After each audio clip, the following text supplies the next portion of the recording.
C'était le genre de nuit qui donnait aux filles ordinaires l'envie de croire en la magie. Et Maya savait que la magie n'était pas faite pour les filles comme elle. Les lumières de la ville dansaient sur le pavé mouillé, leurs reflets scintillant comme des diamants tombés du ciel. La pluie était venue et repartie en trombe, laissant dans l'air une odeur d'ozone et le sol luisant d'argent. C'était un vendredi, de ceux qui donnaient l'impression que tout pouvait changer, ou rien du tout. Maya ajusta la bretelle de sa robe noire d'occasion. Elle était un peu trop serrée aux hanches, le tissu légèrement usé, mais c'était tout ce qu'elle avait. Son amie Leia avait insisté pour qu'elle sorte ce soir-là. « Ma fille, t'en as besoin », avait dit Leia, la traînant jusqu'à un bar en rooftop où les rires s'élevaient dans le ciel et des guirlandes lumineuses enroulaient chaque rambarde. « T'es noyée sous les doubles services et les nouilles ramen. » Et peut-être qu'elle avait raison. Les doigts de Maya jouaient avec le bord de son verre, la condensation traçant des gouttes fraîches le long de sa paume. Autour d'elle, les gens riaient, trinquaient, s'embrassaient sous les guirlandes lumineuses. La richesse murmurait à chaque coin, des costumes sur mesure aux robes de soie en passant par les montres en or qui coûtaient plus cher que le loyer de Maya. Elle n'avait pas sa place ici. Elle était l'étrangère jouant à être quelqu'un d'autre pour une nuit. Mais alors, elle le vit. Pas de manière ostentatoire comme les autres se mouvaient. Il était assis au bar, seul, sans téléphone, sans compagnie, juste une assurance tranquille, comme s'il n'avait rien à prouver. Sa chemise noire aux manches retroussées révélait des avant-bras bronzés et tatoués. Ses cheveux en bataille semblaient avoir été ébouriffés par sa main, et ses yeux. Mon Dieu, ses yeux, d'un gris perçant, la fixaient droit dans les siens. Maya se figea. Il ne détourna pas le regard. Au contraire, il sourit. Pas un sourire charmeur ou séducteur. Un sourire qui disait « Je te vois ». Le cœur battant, elle baissa les yeux. Ce n'était pas son monde. Les hommes comme lui ne regardaient pas les filles comme elle. Mais quand elle releva les yeux, il s'avançait vers elle. Cette place est prise. Sa voix était chaude, grave, comme du velours contre sa peau. Elle cligna des yeux. Non. Enfin, oui. Enfin, non, elle n'est pas prise. Elle bafouilla, sentant la chaleur lui monter aux joues. Il sourit à nouveau et s'assit à côté d'elle. « Je m'appelle Chris », dit-il, lui tendant la main. Maya hésita, puis la serra. Sa main était ferme mais pas autoritaire. Ancrée. Réelle. Maya. Joli prénom. Tu n'as pas l'air d'être à ta place ici, dit-elle avant de pouvoir s'en empêcher. Chris haussa un sourcil, amusé. Toi non plus. Elle rit. Touchée. Et juste comme ça, la nuit changea. Ils parlèrent, non pas d'argent, de statut ou de carrière, mais de musique, de souvenirs d'enfance, du dernier livre qu'ils avaient lu, des pires décisions qu'ils avaient prises. Ils burent, mais pas trop. Ils rirent, pas poliment, mais profondément. Le temps s'échappa. Le bruit de la fête s'estompa. Il la faisait se sentir comme la seule personne dans la pièce. Quand sa main frôla la sienne, ce n'était pas insistant. C'était curieux, doux. Quand il la regardait, ce n'était pas comme s'il voulait la posséder, mais comme s'il voulait la comprendre. Et quand il se pencha et murmura « Tu veux partir d'ici ?» elle ne réfléchit pas. Elle hocha la tête. Ils finirent dans un hôtel discret à l'autre bout de la ville. Pas le genre loué à l'heure, mais pas 5 étoiles non plus. Juste propre, simple, sûr. Il était doux. Elle ne voulait pas tomber, mais ça ressemblait à voler. Le lendemain matin, Maya se réveilla seule, le lit encore chaud à côté d'elle, l'odeur de lui persistant dans les draps. Mais pas de mots, pas de numéro, juste un vide où la magie avait autrefois existé. Elle se redressa lentement, tirant le drap contre sa poitrine. Confuse, blessée, mais essayant de ne pas l'être. Ce n'était qu'une nuit, se dit-elle. Tu savais ce que c'était. Pourtant, une petite partie d'elle espérait. Elle s'habilla, quitta la chambre avec un cœur à la fois trop plein et trop vide. La vie reprendrait son cours normal. Loyer, travail, responsabilité. Sauf que non, car 3 jours plus tard, elle revit son visage. Pas dans un texto, pas dans ses rêves. Sur un écran LED géant à Times Square, Christian Delano, magnate de la tech et héritier de la fortune Delano, lance une nouvelle entreprise d'IA destinée à révolutionner l'industrie. Maya lâcha son café. L'homme en costume, avec des cheveux parfaits et une mâchoire ciselée, c'était Chris. Son Chris. Sauf qu'il ne l'était pas. Il n'était pas barman, musicien ou un charmant vagabond. C'était un milliardaire. Et il avait menti. La tasse en papier glissa de sa main et heurta le sol avec un bruit sourd, éclaboussant ses sandales de café tiède. Mais elle ne bougea pas. Elle ne pouvait pas. Le voilà, pas en jean et manches retroussées, pas avec cette présence douce et silencieuse qui l'avait fait se sentir vu, mais en costume anthracite taillé comme pour un roi, debout derrière un pupitre face à une mer de caméras. Confiant, puissant, inaccessible. Christian Delano, son Chris. C'était comme si le sol s'était dérobé sous ses pieds. Les gens passaient autour d'elle dans la rue, certains s'arrêtant pour regarder l'écran, d'autres pressés, ignorant que son monde venait de s'effondrer. Elle entendit la voix d'un présentateur à travers les haut-parleurs. À seulement 31 ans, Christian Delano, héritier de l'empire technologique Delano, s'apprête à dévoiler sa nouvelle plateforme d'intelligence artificielle, censée rivaliser avec les géants mondiaux. Les mots se brouillaient. Elle n'entendait plus rien, sauf le tonnerre de son propre cœur. Il avait menti. Il l'avait regardée dans les yeux, l'avait tenue comme si elle comptait, lui avait demandé son nom, ses peurs, sa chanson préférée. Il lui avait dit qu'il s'appelait Chris. Elle se détourna, trébuchant loin de l'écran comme un fantôme. Son cœur battait dans ses oreilles, son visage rougissait d'incrédulité et de quelque chose de pire, l'humiliation. Comment avait-elle pu être aussi naïve? Lorsqu'elle rentra chez elle, elle était trempée, non pas de pluie, mais de sueur et de nerfs. Son petit appartement sentait légèrement le riz brûlé et l'assouplissant. Elle ferma la porte derrière elle et s'y adossa, respirant fort. Chris, Christian, peu importe ton nom, marmonna-t-elle, arrachant sa sandale. Tu m'as manipulée. Elle tenta de rationaliser.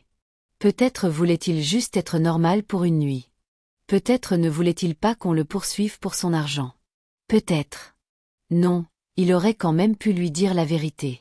Un nom, un numéro, un indice. Mais il ne l'avait pas fait. Il avait disparu. Comme si ça n'avait rien signifié. Elle s'assit par terre et fixa l'écran fissuré de son téléphone. L'écran de verrouillage montrait toujours l'horizon nocturne depuis ce bar en rooftop. Était-il jamais réel? Les jours suivants furent une torture. Elle le voyait partout.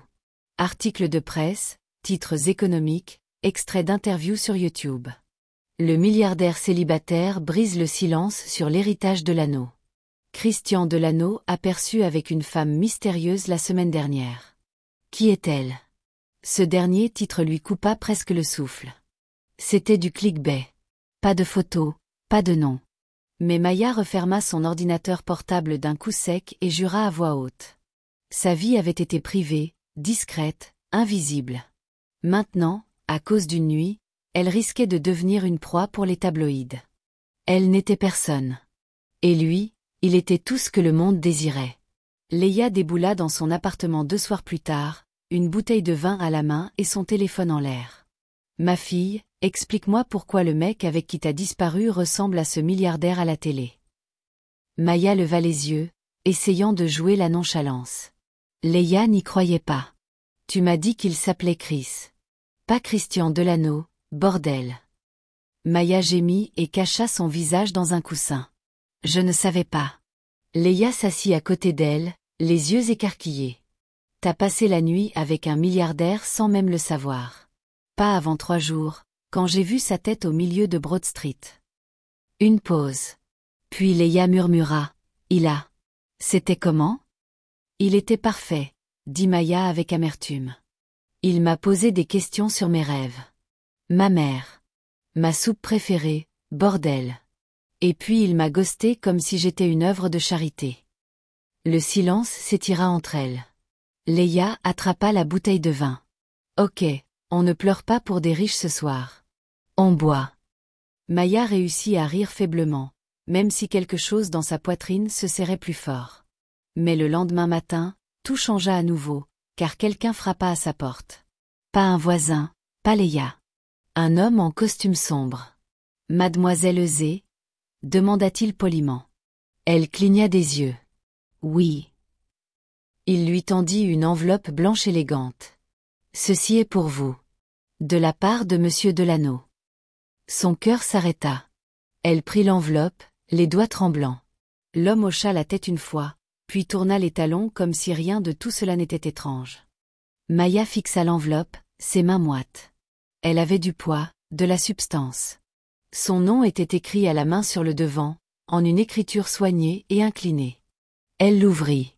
À l'intérieur, une carte épaisse couleur crème et une note pliée. Elle lut la note en premier. Maya, je te dois des excuses et une conversation. Si tu veux bien, retrouve-moi. Pas de caméra, pas de presse, juste moi, Chris.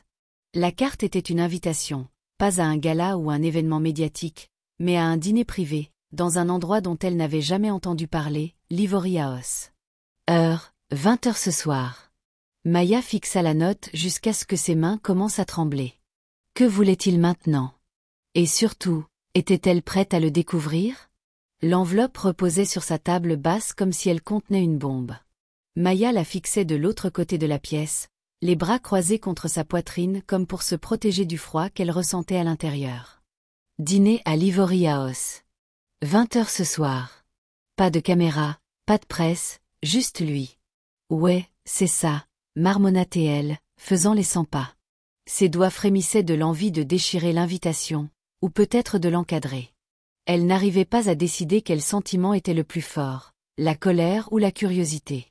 Et en dessous des deux, quelque chose de plus dangereux. L'espoir. Elle détestait qu'il persiste. À 19h, elle n'avait toujours pas pris de décision. Elle se tenait devant son miroir dans la même robe noire qu'elle portait la nuit où ils s'étaient rencontrés. C'était la seule qu'elle avait qui ne criait pas « fauché ». Ses cheveux étaient tirés en arrière, naturels, propres. Ses yeux soulignaient juste assez pour avoir l'air alerte, mais pas comme si elle faisait des efforts. « Pourquoi tu fais ça ?» se demanda-t-elle. « Tu ne lui dois rien. » Mais son reflet la regardait avec un mélange de défi et de peur. « Tu veux des réponses, voilà pourquoi. » Et si rien d'autre, elle le regarderait dans les yeux et lui ferait savoir exactement ce que cette nuit lui avait coûté. À 19h57, à l'Ivory House. L'endroit semblait tout droit sorti d'un rêve. Niché dans un quartier huppé et discret de Victoria Island, l'Ivory House n'était pas tapax en graveleuil. Il n'en avait pas besoin. Le bâtiment était minimaliste et élégant. Des murs noirs mat, des touches dorées, et des gardes en costume taillé sur mesure qui hochèrent la tête en silence lorsqu'elle descendit de la voiture. « Maya Eusé ?» demanda l'un d'eux. Elle hésita. « Oui. »« Vous êtes attendue. » Bien sûr qu'elle l'était. On la guida à travers un couloir luxuriant orné de sculptures de palmiers et de murs éclairés à la bougie, jusqu'à un jardin en rooftop privé qui ne semblait même plus faire partie de la gosse. Là, à une table unique sous des lumières dorées douces, il se tenait. Christian, pas Chris, pas le gars du bar, le milliardaire. Il portait un costume bleu marine impeccable, sans veste, les manches retroussées comme s'il essayait de redevenir la version qu'elle connaissait. Ça ne marchait pas. Maya ralentit ses pas, le menton relevé. « Tu as l'air. » Commença-t-il, mais il s'interrompit. « Différent ?» demanda-t-elle, s'arrêtant à quelques pas de lui. « Non, exactement pareil. » Il sourit, doucement, prudemment. « Magnifique. » Elle ne lui rendit pas son sourire. « Pourquoi suis-je ici, Christian ?» Il tressaillit en entendant son nom complet. « Tu es en colère. » « Je comprends. » « En colère ? » ?»« Non. Furieuse. » « Ça se réchauffe. »« Insultée. » »« Absolument. » Il désigna la table. « On peut s'asseoir. » Elle ne bougea pas. « Je ne dîne pas avec les menteurs, » dit-elle. Il baissa les yeux un instant, les mains posées sur le dossier d'une chaise. « Je n'ai pas voulu mentir. Je n'ai juste pas dit qui j'étais. J'essayais d'être juste un mec pour une nuit. Pas un Delano, pas une histoire, juste moi. » Maya rit, mais sans humour. « Et quand tu es parti le lendemain matin sans un mot, c'était juste toi aussi. » Il tressaillit. « Non, c'était moi qui ai été lâche. » Elle finit par s'asseoir, les bras croisés. « Alors, pourquoi maintenant? Pourquoi l'invitation? Pourquoi ne pas continuer à prétendre que je n'ai jamais existé ?» Christian croisa son regard. Parce que je n'arrêtais pas de penser à toi, à ce que ça faisait d'être réel. Tu ne voulais rien de moi. Tu ne savais même pas qui j'étais. Et pour la première fois depuis des années, j'ai eu l'impression de pouvoir respirer. Maya ne dit rien. Il se pencha légèrement vers elle. Tu ne me dois pas une seconde chance. Je le sais. Mais je devais au moins dire que je suis désolée. Et ensuite? Demanda-t-elle. Tu retournes être le milliardaire le plus convoité du Nigeria, et moi je retourne à mes 3 boulots et à esquiver les coupures de courant de la NEPA. Il secoua la tête. Ce n'est pas ce que je veux. Elle plissa les yeux. Qu'est-ce que tu veux, Christian? Il hésita, choisissant ses mots avec soin. Je veux te revoir. Pour de vrai. Sans mensonge, sans masque, si tu me laisses faire. Un silence tomba comme un rideau entre eux. Le cœur de Maya était en guerre avec lui-même.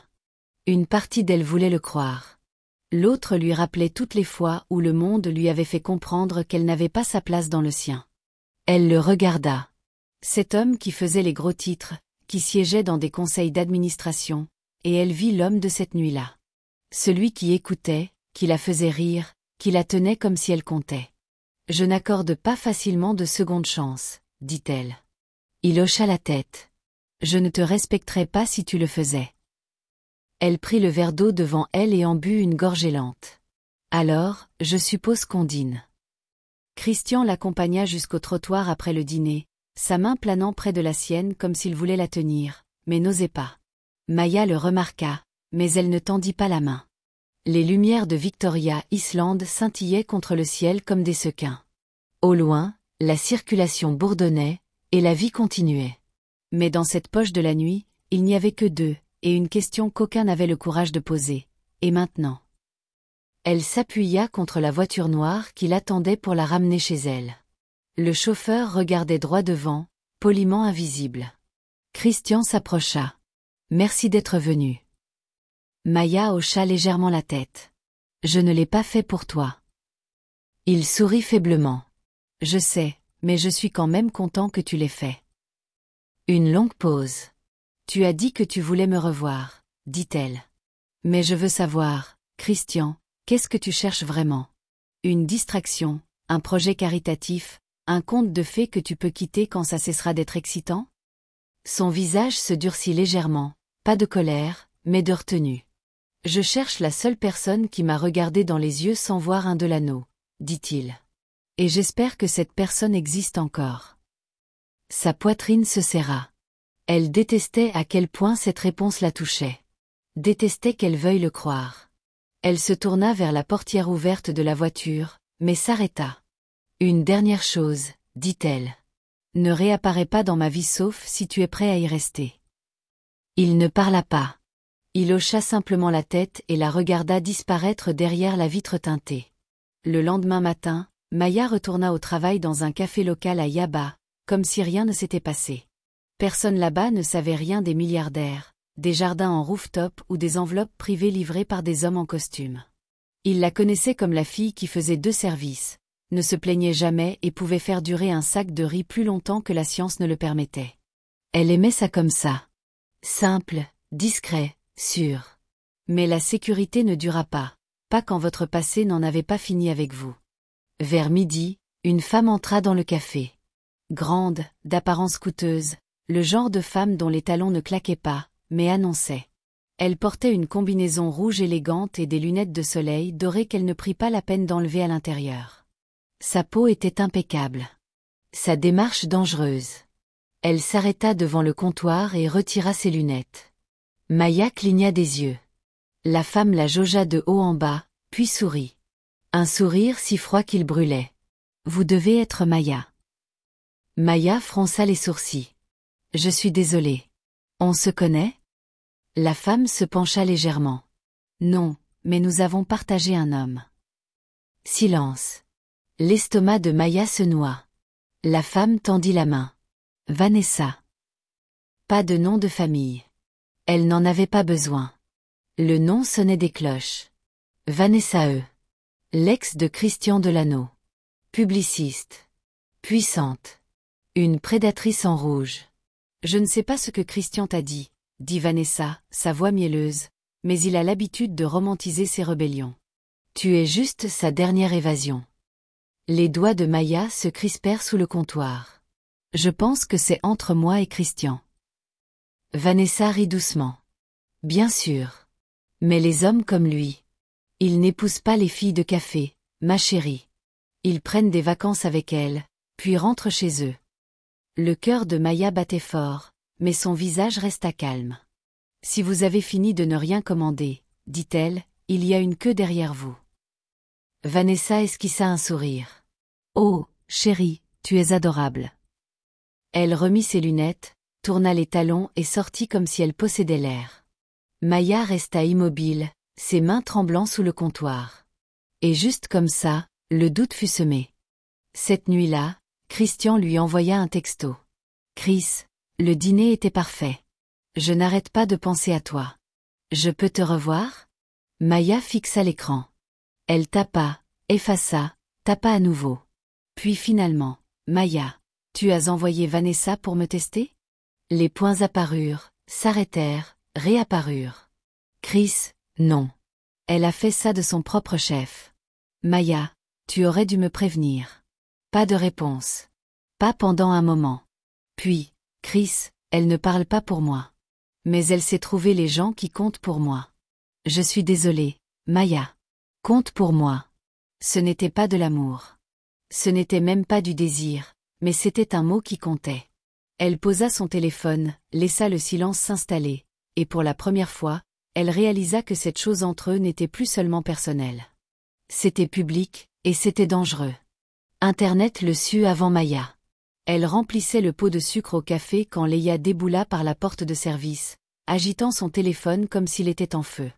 Maya, s'il te plaît, pas aujourd'hui. Tu es en tendance. Maya cligna des yeux. Quoi? Leia lui fourra le téléphone sous le nez. Ma fille, t'es sur Insta, Twitter, TikTok, partout. Maya attrapa le téléphone et fixa l'écran. Là, en clarté parfaite, une photo d'elle et Christian sur le rooftop de l'Ivory House. Hashtag Christian Delano, hashtag fille mystère, hashtag café. Les commentaires étaient délirants. C'est qui? Elle a l'air trop banale pour lui. Coup de maître de Christian.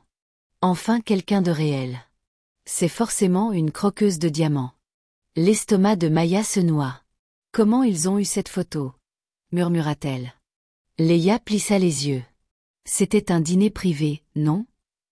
Maya hocha lentement la tête. Pas de caméra. Alors quelqu'un l'a fuité. Ce soir-là, Christian appela. Elle laissa sonner 3 fois avant de répondre. Dis-moi que tu n'as pas orchestré ça, dit-elle sans préambule. Non, Maya. Je te jure, ce n'était pas moi. Alors qui? Ce rooftop était sécurisé. J'ai déjà lancé une enquête interne, dit-il. Mais Maya, c'est mon monde. Les gens veulent accéder à ma vie. Si quelqu'un soupçonne que je vois quelqu'un, il creuse. La voix de Maya baissa. Je n'ai pas demandé ça. Je sais, et je suis désolée. Une pause. Maya, je comprendrais si tu voulais t'éloigner. Elle serra le bord de la table. Elle y pensa. Mon Dieu, elle voulait le faire, mais quelque chose en elle refusait de fuir. Pas encore. Je ne me fais pas peur aussi facilement, dit-elle doucement. Son souffle se coupa à l'autre bout de la ligne. Alors laisse-moi te protéger, s'il te plaît. Le lendemain, un SUV noir aux vitres teintées attendait devant son appartement. Un homme nommé Nuru se présenta comme le chef de la sécurité privée de Christian. Elle voulait dire non, mais alors elle vit le titre dans le journal du matin. Qui est l'amour secret de Christian Delano? Une employée d'un café local prise dans l'orbite du milliardaire. Et là, sa photo. Pas celle du dîner. Une photo d'elle au travail, tablier sur le dos, manches retroussées, en sueur à porter des caisses d'eau en bouteille. Ça la fit se sentir exposée d'une manière qu'aucun dîner en rooftop n'avait jamais faite.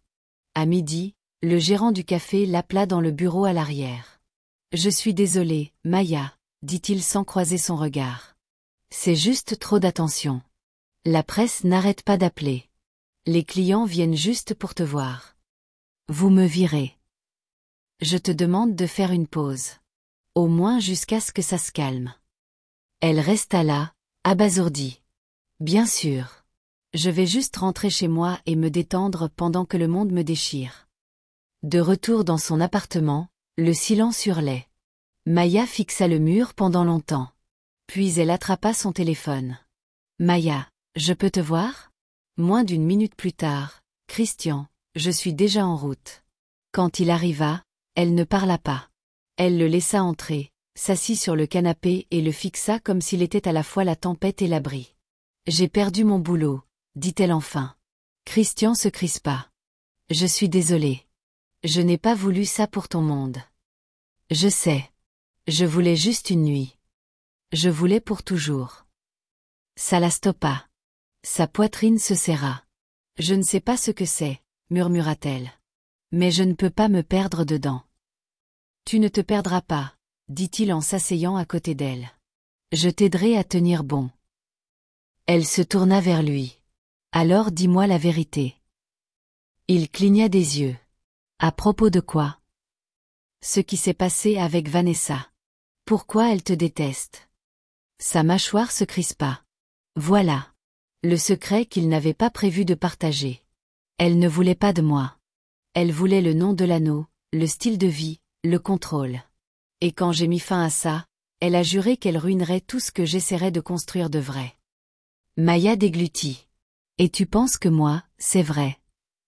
Il la regarda comme si elle était la seule vérité dans la pièce. Je le sais. Maya ne dormit pas cette nuit-là. Elle resta allongée longtemps après le départ de Christian, la lumière tamisée de l'écran de son téléphone vacillant sur son visage alors qu'Internet continuait de bourdonner comme un essaim. La photo d'eux au dîner était encore partout. Mais maintenant, il y en avait d'autres. Quelqu'un les avait pris en photo devant le restaurant. Une autre avait capturé un cliché flou de Christian arrivant à son appartement.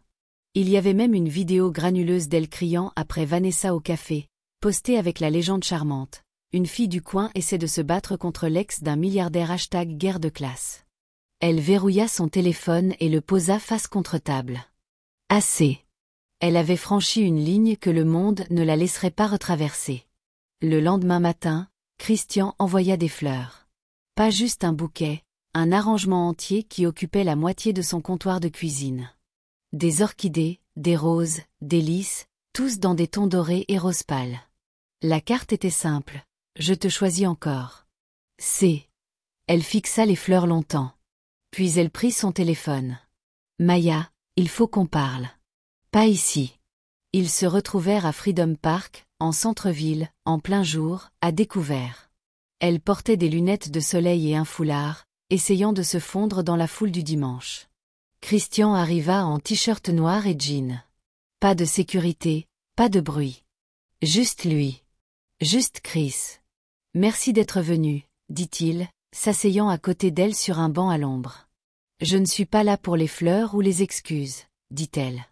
Il hocha la tête. Je m'en doutais. Je veux savoir ce qu'on fait. Christian la regarda. J'essaie de construire quelque chose avec toi, et je sais que j'ai tout compliqué. Maya se tourna vers lui. Ce n'est pas juste compliqué, Christian. C'est la guerre. Ton monde est une machine. Elle se fiche de qui elle écrase. Je peux te protéger. Non, tu ne peux pas, dit-elle doucement. Pas du public. Pas de ton ex. Pas de ce que les gens comme elle pensent que je suis. Et qu'est-ce qu'ils pensent que tu es? Demanda-t-il. Une distraction, une phase, une erreur. Sa mâchoire se serra. Tu n'es rien de tout ça. Alors prouve-le, dit-elle. Ne te contente pas d'apparaître avec des fleurs et des promesses. Sois là quand c'est moche, quand c'est dur. Christian se pencha plus près. Tu me demandes de me battre pour toi. Je te demande de décider si je vaux le combat. Silence. Puis il dit, tu le vaux. Je hèle. Silence. Puis il dit, tu le vaux. Je l'ai déjà fait. Cette nuit-là, au domaine de l'anneau. Vanessa se tenait dans le bureau du père de Christian, un verre de vin à la main, les yeux rivés sur un écran de tablette lumineux. Le visage de Maya. Christian à ses côtés, heureux, honnête, et dans les yeux de Vanessa, dangereux. Elle prit une gorgée lente, puis se tourna vers l'homme plus âgé derrière le bureau. Vous voyez maintenant, dit-elle, sa voix comme du poison enveloppé de soie. Elle n'est pas de notre monde. Monsieur Delano fixait l'écran. Et si vous ne mettez pas fin à ça, votre fils va jeter tout ce qu'il a construit pour une fille qui pense que l'amour paiera les factures. Le vieil homme ne dit rien, mais son silence était une approbation. Vanessa sourit. La partie commençait. Maya n'avait pas parlé à Christian depuis 3 jours. Pas parce qu'elle l'évitait, du moins c'est ce qu'elle se disait, mais parce qu'elle avait besoin d'espace pour respirer. Le chaos en ligne avait ralenti, mais les chuchotements n'avaient pas cessé. Les clients au marché la dévisageaient encore. Une femme devant son immeuble avait demandé un selfie, et ses voisins agissaient comme si elle était devenue une célébrité du jour au lendemain, sauf qu'elle se sentait plus comme une mise en garde. Pendant ce temps, à Ikoyi, Christian se tenait dans son bureau avec son équipe juridique, des papiers et des dossiers éparpillés sur une table en verre élégante. « Répétez-moi encore, » dit-il, la voix monocorde, « comment la photo a fuité ?» Un jeune associé, suant nerveusement, fouilla dans un dossier. Nous avons retracé la fuite jusqu'à un membre du personnel de cuisine à l'Ivory House, payé par un bloc de potins. La mâchoire de Christian se crispa, et le nom de Vanessa apparut 2 fois. Christian recula, le cœur battant. Pas de surprise, mais de confirmation. Il le savait. Il l'avait senti. Vanessa tirait les ficelles à nouveau. Mais maintenant, c'était officiel. Elle était en guerre. De retour dans l'appartement de Maya, Leia déboula à nouveau. « Maya, tu ne vas pas aimer ça. » Maya leva les yeux de son ordinateur portable où elle essayait de terminer un travail de rédaction en freelance. « Quoi encore ?» Leia jeta son téléphone devant elle. Une vidéo commença à jouer. Vanessa, sur un plateau de talk-show, impeccable. « Christian et moi avons été ensemble pendant des années, » dit Vanessa avec douceur. « J'étais là pour lui quand son entreprise n'était qu'une start-up. Je ne suis pas amère. J'espère juste que celle avec qui il est maintenant comprend le poids de cet héritage. » Maya fixa l'écran. Silencieuse. Subtile, hein, dit Leia. Elle te joue comme un tambour. Maya resta immobile. Mais son esprit s'emballait. Ce n'était pas un message pour le public. C'était un message pour elle.